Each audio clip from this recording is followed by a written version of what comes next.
లేని దానికోసం ఏడవకుండా ఉన్నదానితో సంతృప్తి చెందడమే నిజమైన భక్తి. మనకు అర్థమైతే అది అసలు లేదు అని మనం అంటున్నామంటే అంత దరిద్రపు మాట ఇంకోటి లేదు. ఎవరేమో అన్నీ ఉన్నాయి, నీకేమైనా కావాలో చెప్పు, అంతే లెక్క. అన్నీ ఉన్నాయి కానీ అది లేదండి, అది ఎందుకమ్మా, ఇంకా అన్నీ ఉన్నాయని చెప్తున్నావుగా నువ్వే. అన్ని సంపదలు ఉన్నాయండి, నట్టింట్లో పిల్లలు తిరగడం, నట్టింట్లో కాకపోతే నెట్టింట్లో తిరుగుతున్నారు ఇవాళ పిల్లలు, నట్టింట్లో కాదు నెట్. నీకు ఎందుకమ్మా గొడవ? ఇంత చేస్తే ఈవిడికి పిల్లలు ఉన్నారు, కోడలకి పిల్లలు లేరు, ఈవిడి శంకది చచ్చిపోయింది.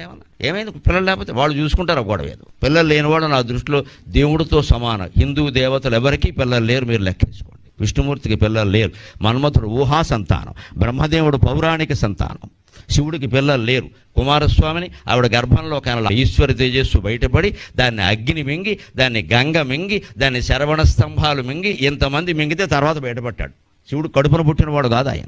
వినాయకుడు సరే మనకు అందరికీ తెలుసు, నలుగు పిండికి బొమ్మ చేసి ప్రాణం పోశాడు. ఆయన ఏ ఆసుపత్రిలోనూ పుట్ల, ఆధార్ కార్డు లేదు. బ్రహ్మదేవుడికి నారదుల సంతానం, అది మరీ విచిత్రం, అసలు కుదరదు. అది సరస్వతిదే ఒప్పుకోదు. నేను ఎప్పుడు ఆసుపత్రికి వెళ్ళాను నాకు తెలియదు వీడు ఎవడో ఉంటుంది. అది ఊహాజనిత సంతానం, సంకల్పం మాత్రంతో కలుగుతారు వాళ్ళకి. సంకల్పం. బ్రహ్మదేవుడు సంకల్పించాడు, నారదుడు పుట్టాడు. ఆయన సంకల్పించాడు, సనకుడు, సనందనుడు, సనత్సుజాతుడు, సనత్ కుమారుడు పుట్టారు. ఆయన సంకల్పించాడు, దక్ష ప్రజాపతి పుట్టాడు. సంకల్పం అది. వాళ్ళ మనసులో సంకల్పిస్తే పుడతారు, మరకమల్ల గర్భం ధరించరు వాళ్ళు. వాళ్ళు ఎందుకు అలా చేశారు? వెరివేధవాళ్ళు కాదు, మనలాగా కనలేక కాదు. కడుపున కన్నందుకే కదండి మనం చచ్చిపోతున్నాం. నా సంతానం నా సంతానం